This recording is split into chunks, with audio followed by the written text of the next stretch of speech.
আরে বাবু, আরে এগুলো কি গো? এগুলো হচ্ছে চঙের ট্রান্সফর্মার, টিএমএস সাউন্ড। টিএমএস সাউন্ডের ট্রান্সফরমার? হ্যাঁ, ও বাবা, এগুলো দিয়ে কি হবে? ওগুলো দিয়ে কম্পিটিশন হবে। কম্পিটিশন হবে? হ্যাঁ। হ্যাঁ বন্ধুরা, আপনাদের যদি মনে হয় যে আপনাদের চংগুলো ভালো বাজছে না, তাই তো?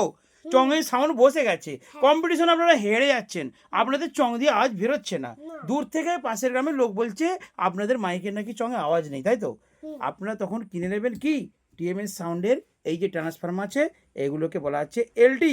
তো এই এলটি একটা খোলা আছে, এখানে আটকানো রয়েছে, আমি দেখাচ্ছি। বাবা আটকানো দিত, হ্যাঁ এ দেখুন, এটা আটকানো আছে।